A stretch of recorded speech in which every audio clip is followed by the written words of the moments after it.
Welcome, everyone, to Journeys to the Books of the Prophets. We are continuing with the first book of Shmuel, 1 Samuel, and we are on the 16th chapter. We ended the 15th chapter with the whole story of how Shaul fights Amalek, but he kept the king alive, some of the livestock alive, and God came to Shmuel and said, "Tell Shaul that I'm taking the kingship away from him, that he's lost it." It was the second time that he was warned about allowing the people to direct him instead of him directing the people.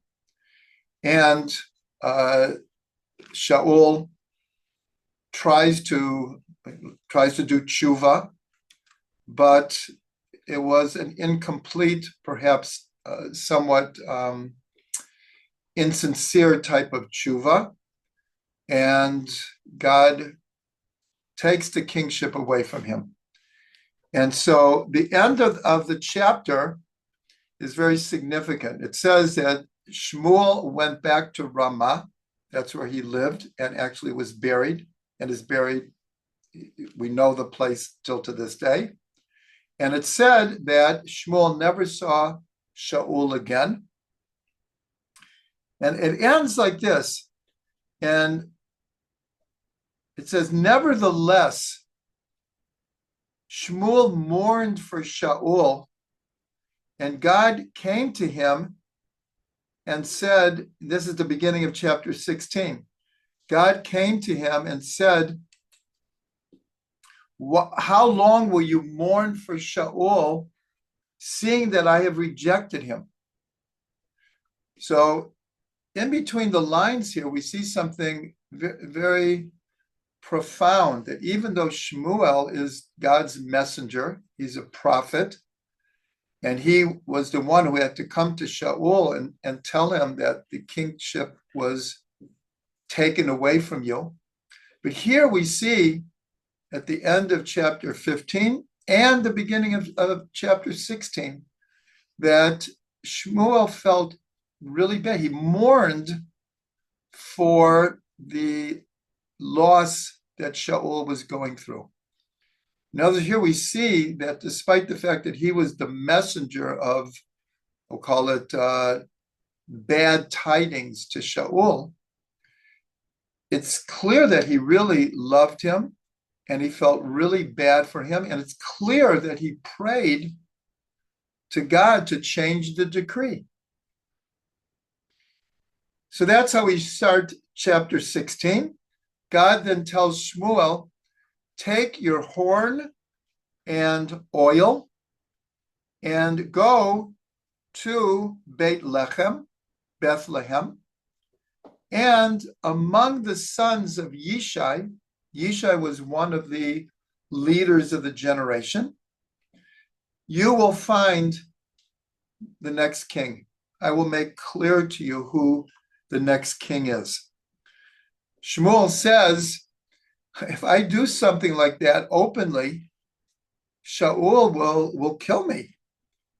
Now, if I go and anoint another king when he thinks he's still king, even though I've announced to him that the kingship is going to be taken away from you, but still he was acting as king. So God says, don't do it publicly. Go to Bethlehem and tell them that you are going to bring everyone together and make offerings to God. And you will go to Yishai and you will tell him that God has chosen one of your sons to be king. Now, obviously, this had to be done somewhat in secret because Shaul was still acting as king. So Shmuel goes and he tells Yishai to bring all of his sons. So he brings all of his sons, and the eldest was Eliav, which literally means God is my father. And when Shmuel looked at him, he was strong, he was handsome, he exuded charisma. And Shmuel says to himself, this is the one. And God says to him, why are you looking just on the outside? There's a very significant passage here. Why are you looking on the outside? That he's tall and he's handsome, that is what is going to make him a king? He says, you're looking on the outside. I am looking at the heart. I'm looking at what's called the pnimiyut, the inside of a person. And he said, this is not the king. Not that there was anything wrong with Eliav, but God said, this is not who I have chosen. So then Yishai calls his second son, Abinadab. And he comes and he's also strong and handsome and charismatic. But God says, no, that's not the one. Then he brings his third son, whose name was Shammah, and the same thing. So Yishai had actually 8 sons. 7 of them were there. And he goes to all 7 sons, and God is, as it were, whispering in Shmuel's ear, none of these are the ones. And Shmuel didn't understand because it appeared that was all the sons. So he says to Yishai, isn't there another? Do you have another son? And he said, yeah, the youngest one is out taking care of the sheep. So Shmuel says, well, call him. So they bring David. This is where David enters the story. And he will be involved through the rest of the book and in Shmuel Bet, in the second book of Shmuel. But this is how David is introduced. He's the youngest. He's just a boy out in the field taking care of the sheep. So they call him, and the way that the book describes him was that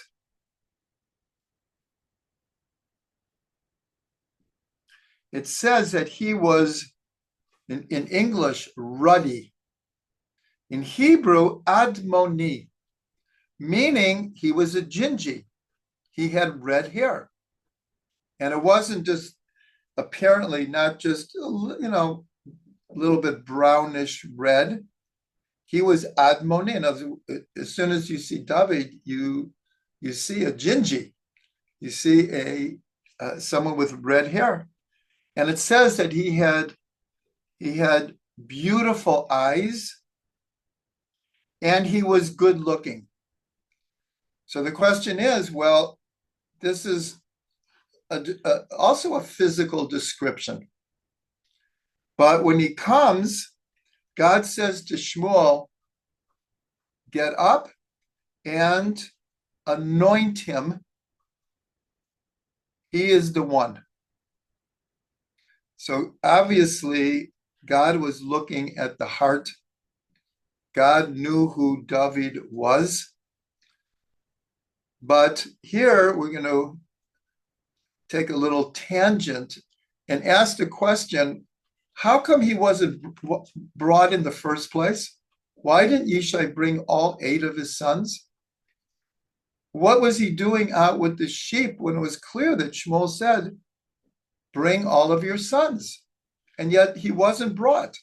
It was only when Shmuel asked, don't you have another son? So this story is critical in understanding the whole life of David. And the way it's given over is the following. If people remember, David comes from Ruth. Ruth was a Moabite convert. In the Torah, it says that we don't accept converts from Moab. And yet, she was a convert from Moab. Now, when she comes back with Naomi, this is the whole story of the book of Ruth. When she comes back with Naomi, Naomi was the wife of Elimelech. Elimelech was the leader of the generation, but there was and extremely rich. And when there was a famine in the land, Elimelech took his family and left Israel. It was a bit of a shock. And it turns out that the two sons of Elimelech married Moabite women. One of them was Ruth. The other one was Oprah. After 10 years, both of the sons died. And Naomi now decides to go back to Israel. And her two daughter-in-laws come with her towards the border. And Naomi tells them, go back. What are you going to do? What are you going to do with me? And Oprah went back. We're going to see how important this is as we continue the story. And Ruth clung to Naomi. And we read the book of Ruth on Shavuot. And if you remember, the 10 Commandments are given in the Parsha of Yitro. So here you have Yitro, who's considered like the archetypal convert in the Torah, and Ruth, who's the archetypal convert in the rest of the Tanakh. And when she goes back, a whole story, but part of the family of Naomi is Boaz. He is the leader of the generation. And again, without telling the whole story, Boaz marries Ruth. But it was somewhat controversial because the Torah says we don't accept converts from Moab. And some of the rabbis said that applies to everyone from Moab. Others said that only applies to the men. It doesn't apply to the women. And so she becomes a convert and she marries the leader of the generation. They are together, they have a child, and 2 generations later comes David. So all of that was to understand why David is out in the field. Because what happened is Yishai, who is also one of the leaders of the generation, at a certain point starts to question,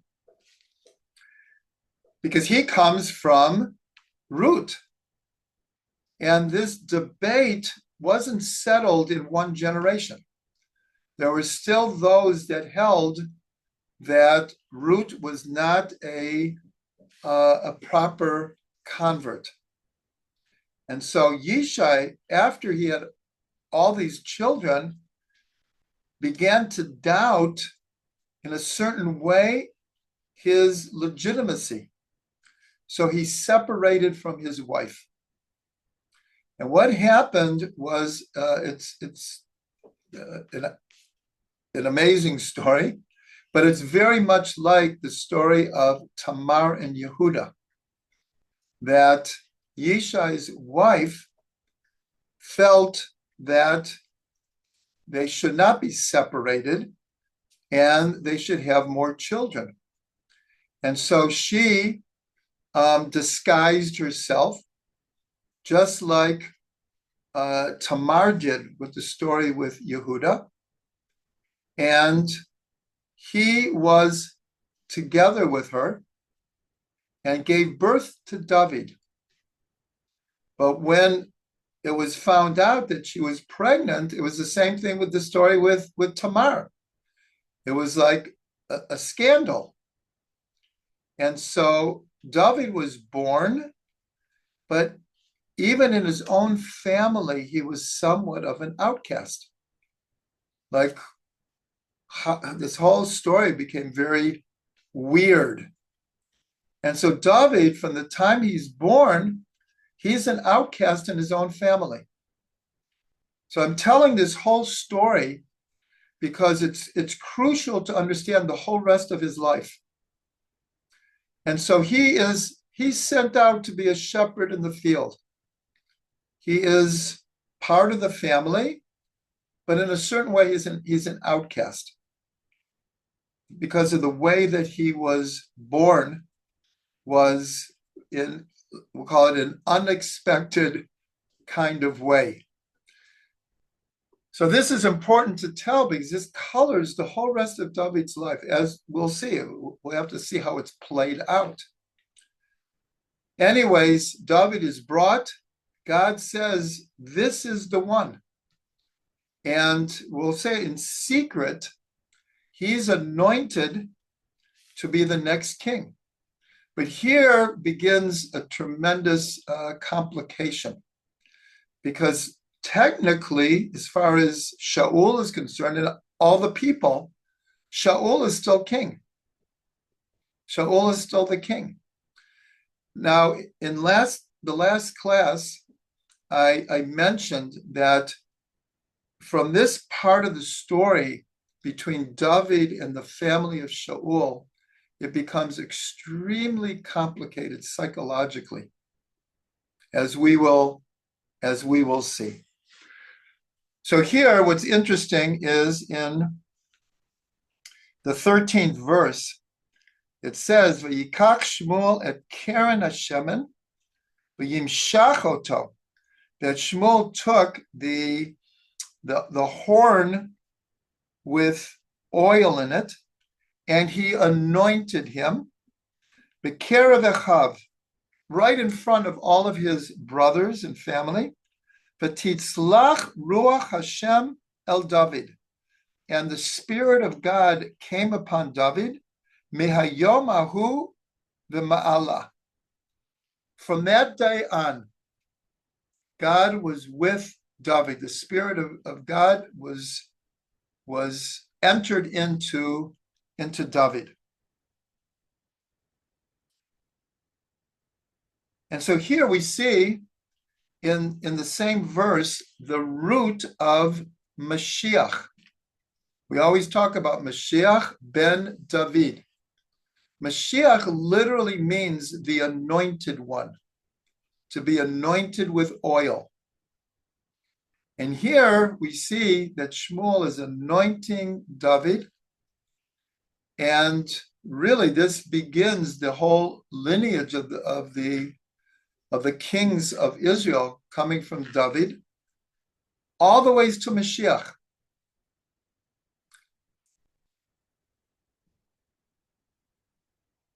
And then it says like this: Shmuel then went back to Ramah. It said, and the Spirit of God departed from Shaul. But if that wasn't enough, it says like this: and an evil spirit from God tormented him. Now we need to discuss this because this is not easy to understand. We see that God was unhappy with Shaul. We've discussed already if God saw even beforehand that Shaul would not work out, the whole question is, so why was he the first king of Israel? We discussed that last week. If people didn't see it, plug into that video. But here, it says that God took away his spirit from Shaul. And one of the reasons that brought down, there's a tradition that you don't have God's spirit on a king two at a time. It's only one at a time. And now that David has been anointed, and it says that the Spirit of God entered into David, almost by definition, it's going to be taken away from Shaul. He's still king technically, but the Spirit was taken away. That's not difficult to understand. But then it says that an evil spirit of God tormented him. And the question is, what does that mean exactly? Why is God tormenting Shaul? Now, if we look at it in modern psychological terms, I'm getting ahead of myself because we're going to see this played out in the story, that we would have different names for what Shaul was going through. We could say that he developed a split personality. And we're going to see this clearly, that in one scene, he's expressing sincerely his true love of David. And in the next minute, he's literally trying to kill him. It's like two different people. We might call this that he developed a split personality. We could say he became extremely manic depressive. We could call it, again, we have to use the word extreme here, because when we follow the story as it develops from here, we'll see it's extreme. That Shaul really becomes like a split personality. We could call it bipolar, but not like a mild case of bipolar, like really serious bipolar. We could call it deep paranoia. He became totally paranoid of David. And we could say that he developed a persecution complex. He now understands, and we're going to see it soon, that he understands that David is probably going to take over for him. And so he feels persecuted. Now, that is how we would describe what's about to happen to Shaul. And yet the text says that an evil spirit of God tormented him. And I myself have been trying to understand this, and it's open for discussion. But here we're talking about the Bible, we're talking about the Tanakh, and we're talking about the consciousness that everything ultimately comes from God. And so we wouldn't expect the Torah to be talking in modern psychological terms. We wouldn't expect the book of Shmuel trying to analyze Shaul. Is he bipolar? Is he paranoid? Is he a split personality? We didn't say schizophrenic. It's very possible for a person to develop schizophrenia later in life. So we wouldn't expect that. And so the terminology that was, we'll call it the headspace, the consciousness, when trying to analyze what happened to Shaul, so it's all under the rubric of an evil spirit from God. The way I understand it's not that God made him that way, but I understand it as this is the way that it's described in the terminology of biblical language. This needs a lot of thought, but like I said, I'm one step ahead of myself because we don't see these extreme personality characteristics in Shaul yet, but here it's going to start right now. So Shmuel goes back And it's like, that's it. David's been anointed king, but it doesn't say what he's supposed to do. He's been anointed the king, but it's clear that Shaul is still the king. We don't see it in the text what's supposed to happen now. But what does happen is, because of this, we'll call it the language here, the evil spirit that has come upon Shaul, his servants, his helpers, his assistants see that he's in a bad way. And so one of them suggests, let's find a good musician. And when he's talking to the king, when you get into these states of mind, have this person play music for you, and it will calm your soul. So Shaul says, that sounds like a good idea. So he said, and so one of the servants says, well, I happen to know someone.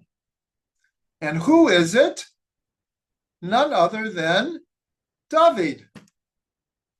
And the way that he's described here is very interesting, because remember, David, we don't know anything about him.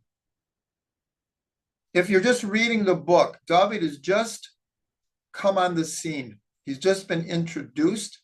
We're told that he has red hair, beautiful eyes, and he's good looking. But more than that, we don't know anything really about him. So the servant, when he describes David, he says like this. He says, there is one of the sons of Yishai. He knows how to play. He's a fine warrior and a man of war. He is careful with his words and a handsome person, and God is with him. Now, my question is, and I didn't find an answer from any of the commentaries, how does this person know anything about David?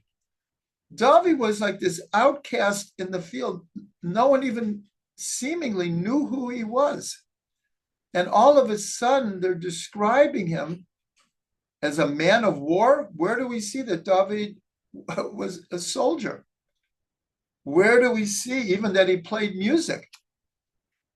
And so here we can understand, we've learned this before many times. Ein mukdam v'muchar b'Torah. There's no before and after in the Torah, meaning there's no set chronology that is always past, present, and future. So the way I understand it here, this description of David, someone could only say that in the future, or could be making it up. And the commentaries do say, well, who was this person speaking here? And here we're going to see, we're introducing a new person. He's not even named here. His name was Doeg. And Doeg becomes one of the main thorns in David's side. And so one of the commentaries say here, in a certain way, there's no way that Doeg could have known this about David unless he had prophetic vision and could see in the future that this is what David would turn into. And so some say he was trying to plant jealousy already in Shaul's eyes about who this David was. But from the text, he didn't succeed because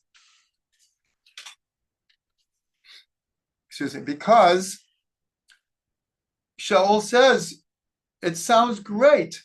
Send a message to Yishai and tell him, send your son David. I hear he's a good musician, and I could really use him. So it says that David came. Yishai sent him. David came, and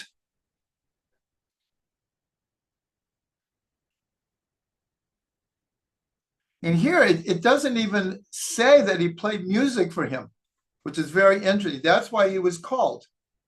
But we know from future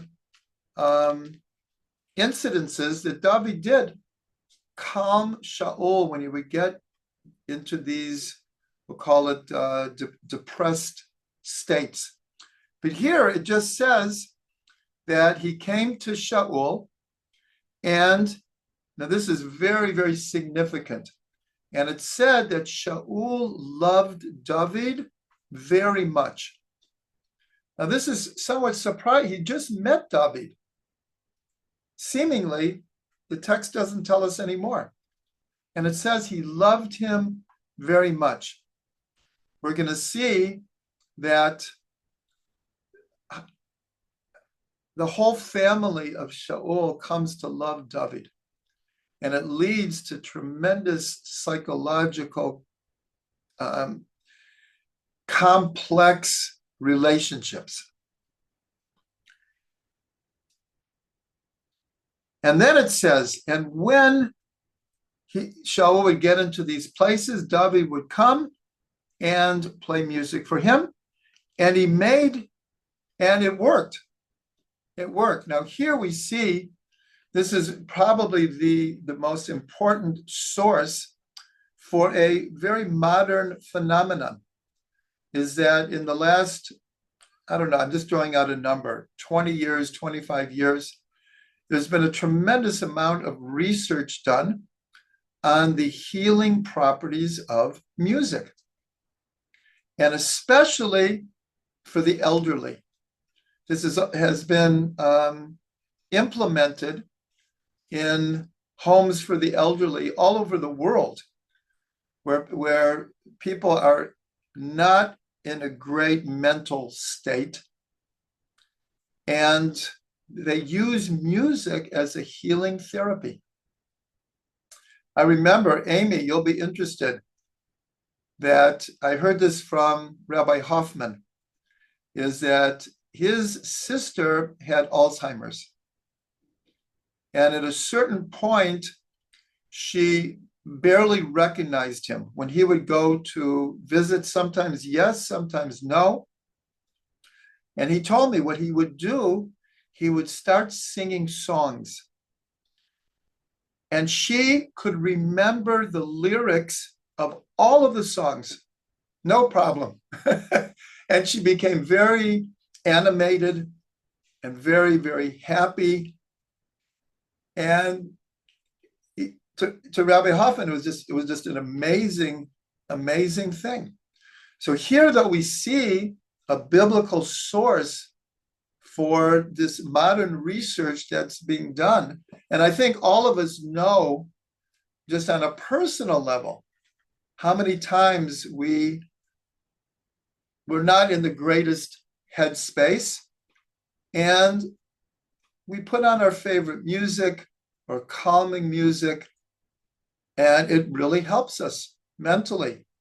It's a tremendous thing. And this is really one of the biblical sources.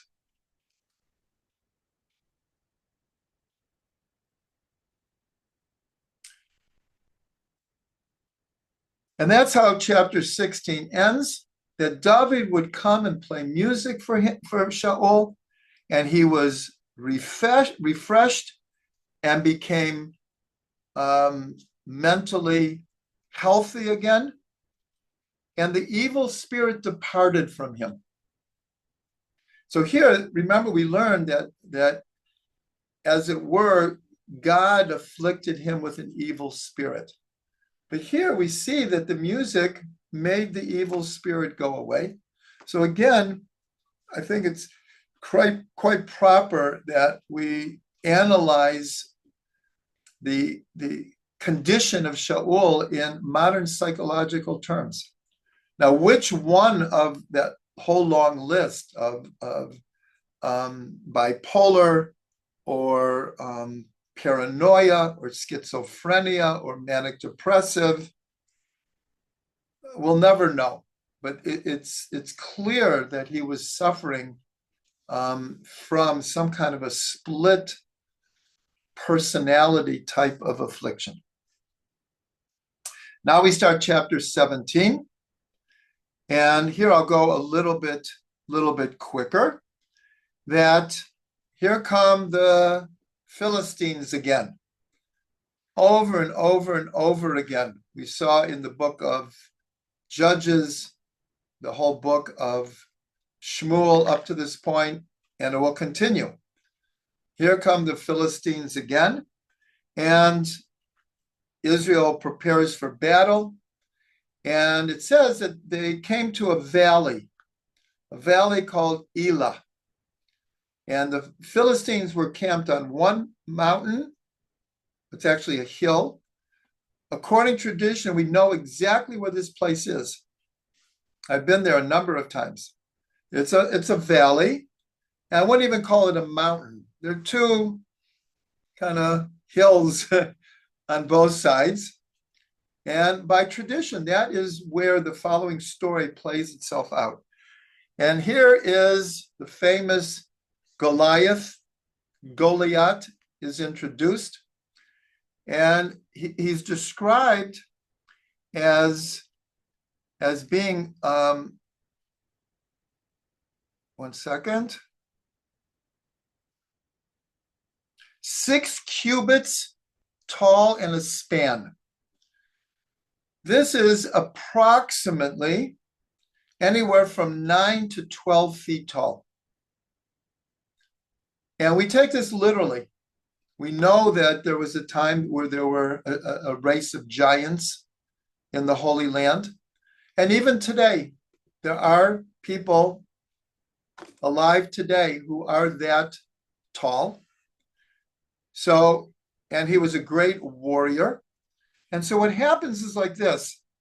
He comes out in full armor, and he makes a proposition.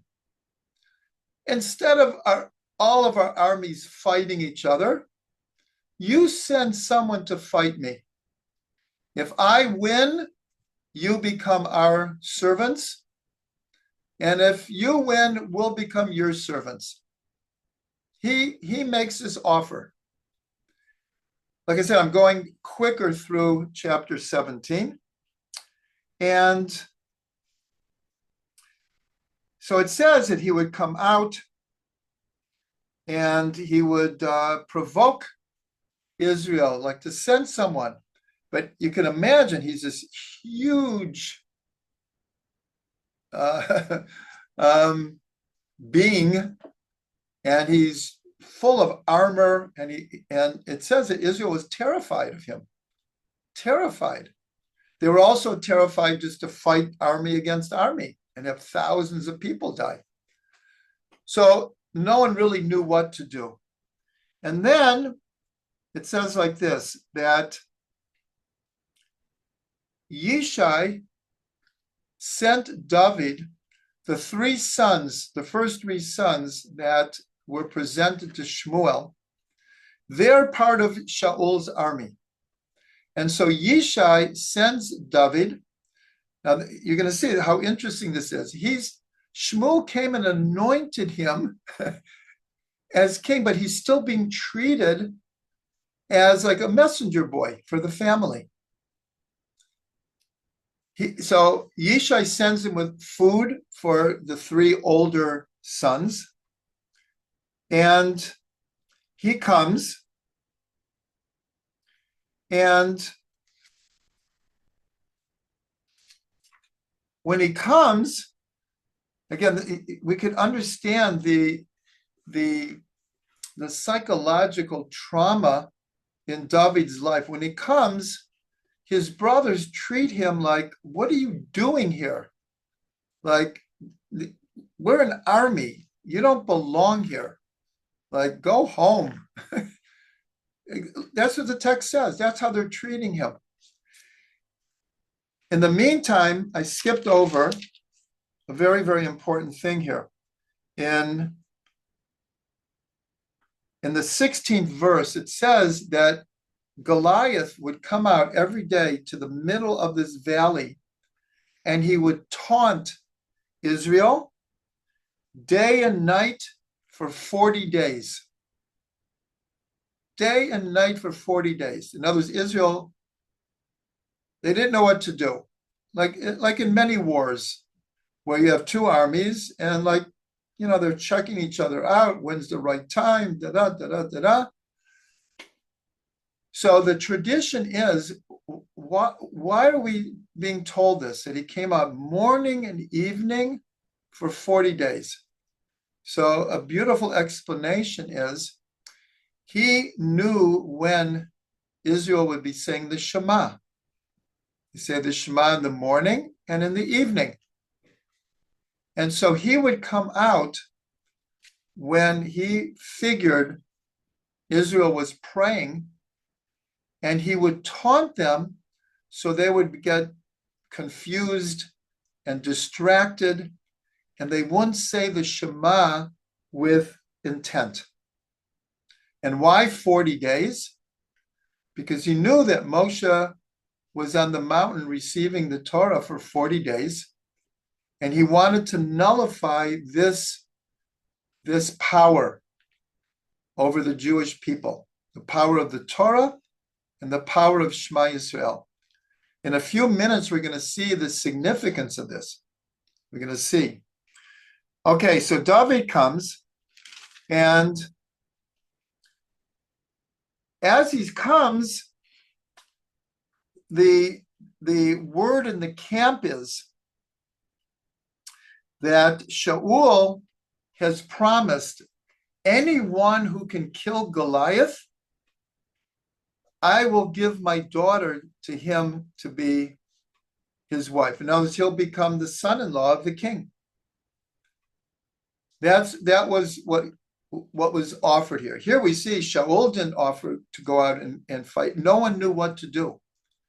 It's clear that they were absolutely terrified of Goliath, and there was total confusion. And here we see that Goliath was adding to it by trying to nullify their saying the Shema in the morning and the evening.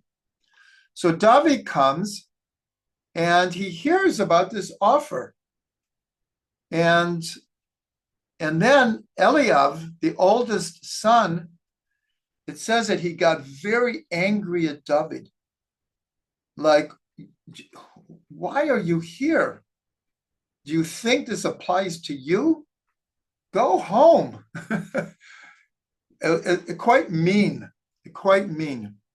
Anyways, David sticks around and he offers to fight Goliath, which seems amazing. He's young, but we already learned that he's handsome, and he's already beloved to Shaul. And I missed the part where it says that Shaul made him his arms bearer, meaning that he would carry Shaul's sword when he was there. But most of the time he was back taking care of the sheep. And so David said to Shaul, I'll fight him. And Shaul was, I don't think so. I don't think you're quite ready. And then David tells a story. And he says, when I was watching the sheep, a lion came and a bear came. Now, what's interesting is lions appear in the Bible many times. In those days, there were mountain lions all over Israel. Today, there's only a handful left, and most of them are by En Gedi. In the mountains of Judah, hardly anyone sees them, but they are there, and the nature society knows that they're there. But here it mentions also bears, and bears also come up many times in the Tanakh. So it's just interesting that in those days there were bears and lions in Israel, not the African kind of lions, more like mountain lions. And David tells a story that they were trying to steal the sheep, and that he was able to kill the lion and the bear. And he was testifying, I can do it. And Shaul believes him. Because remember, it said Shaul loved David, almost love at first sight. Because in the text, as soon as David comes, even before it says he played music or anything, it says Shaul loved David greatly. There was a soul connection here. And so Shaul agrees, and many people know how the story develops from here, so I'm not going to go into great detail, is that Shaul puts all of this armor on David because he was going to fight against Goliath, and that's what they did in those days. They wore armor and they had swords, and they fought to the death. And it says that David put on the armor, but then he couldn't maneuver. He couldn't do anything. And so he took off the armor. And here it says that in the 40th verse of the 17th chapter, it says David took 5 smooth stones from apparently there was a little stream there, and he put it in his shepherd's bag, and he took his staff and his slingshot in his hand, and he approached Goliath. He's ready to fight. And Goliath says, he calls him a dog, like, this is who you're sending to fight me? Are you kidding? I'm going to make mincemeat out of you. I'm going to cut you in pieces. And so David says to him, you come with a sword, and I come with God's name. And you will see that there is a God in Israel. And you've been taunting Israel, you've been taunting God. Now you will see how God will deliver you into my hand, and I will kill you and cut off your head. Again, I'm talking in my language, but that's exactly what it says here. And so Goliath starts towards him, and it says that David took 1 stone and put it in his slingshot and slung the rock, and apparently in the armor of Goliath, there was a space between whatever head covering he had and whatever face covering he had. There was a slight opening, and his stone pierced right between there and killed him on the spot. Now, the Zohar has an amazing explanation of this. And remember when I said before the significance of Goliath going out in the morning and the evening for 40 days to confuse Israel so they wouldn't be saying the Shema properly. So the Zohar says, what's the significance that he took 5 stones, but he only used 1 of them? Okay, we can answer practically. Maybe the first one would have missed. So he needed more stones. But the fact that the Torah tells us exactly 5 stones, after this whole thing about Goliath taunting Israel for 40 days, the Zohar says, what are these 5 stones? Shema Yisrael, Hashem Elokeinu Hashem. 5 words. Shema Yisrael, Hashem Elokeinu, Hashem. And what's the one that he flung at him? Echad. It's a beautiful, beautiful explanation. And it's also the power of the Shema. That's one of many, many reasons we're told that if someone's in crisis, someone's in trouble, someone's in danger, we're told to say the Shema. We're told to say the Shema. It has a protecting power to it. And so David kills Goliath. And it says that he cut off his head, and he took the head to Jerusalem. He took the head to Jerusalem, and it says he put his armor and his sword in his tent. Now, the chapter ends with something interesting, and this is where we'll end. So after this whole incident, Shaul turns to his general, Avner, and says, whose son is that? Whose son is that who just killed Goliath? And Avner said, I don't know. And so Shaul called, and so he said, go find out.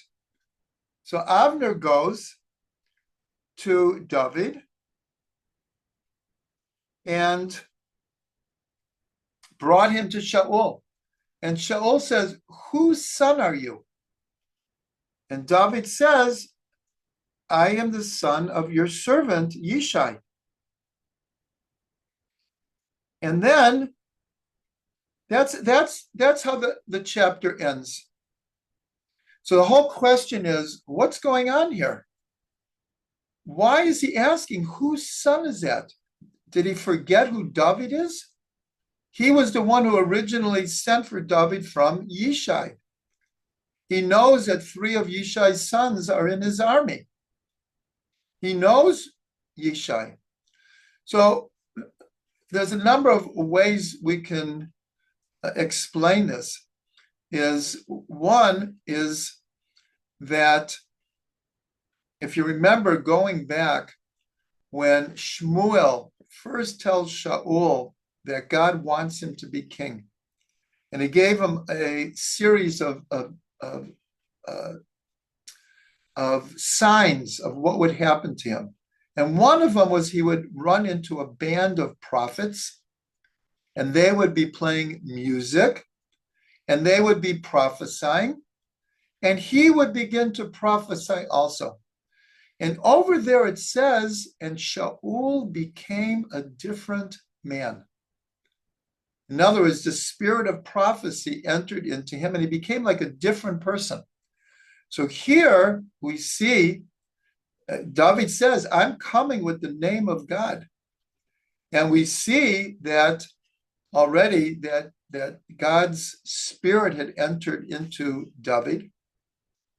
And he did this incredibly gevuradik, heroic act. And so it was as if David had become a different person. We actually see this in the Rambam when he talks about tshuva, the laws of tshuva. And he says that someone who sins, so he becomes far away from God. He becomes detached from God and kind of loses his special relationship with God. And when he does tshuva, Rambam says it's like he becomes another person. He's not the same person who sinned. Tshuva has the power to make someone as if they're a different person. So here we can understand that Shaul just sent David into the battle. But it's interesting, he doesn't say who was that person. He says, whose son is that? Whose son is that? But he also knew who Yishai was. But so it's like he didn't recognize who David was. Or it could be that in a certain way, Shaul is going through a metamorphosis, because we're going to soon see that once David killed Goliath, so we're going to see in the next chapter, but we're going to stop here is that David became very, very famous. And already it says Shaul became very jealous, that people were praising David more than Shaul. But I want to mention it here that in the beginning of the 18th chapter, and that we'll do next time, but it just says that after David tells him, I'm the son of Yishai, your servant. So it turns out that Yonatan was there. This is the firstborn of Shaul, who is in line to become king after Shaul. And so it says that when Shaul ended speaking, it says the soul of Yonatan became essentially connected to David, and he loved him with his whole soul. So now we have Shaul. It says that Shaul loved David. Now it says Yonatan, not just loved David, that their souls became connected, kashur, one to the other. Later, we're going to learn that his daughter, Michal, it also says explicitly that she loved David. So you can imagine the complications that are starting to form here. And not only that, there's a fourth love that is coming in the next chapter. It says all of the servants of Shaul loved David. And in last class, I mentioned that the name David itself means beloved. Lecha dodi. David is the language of beloved.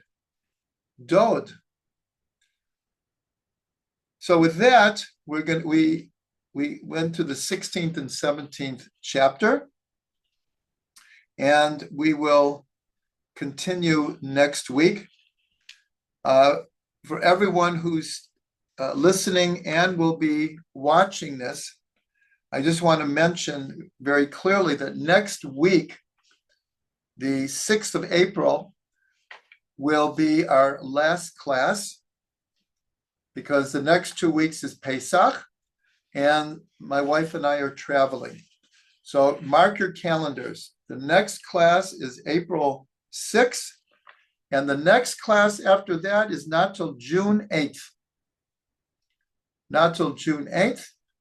And 2 of the classes would have been on Pesach anyways, and it's on Pesach, so we wouldn't have learned. And Shavuot is Sunday night, so we wouldn't have learned then either. So we're really only missing 4 classes along the way.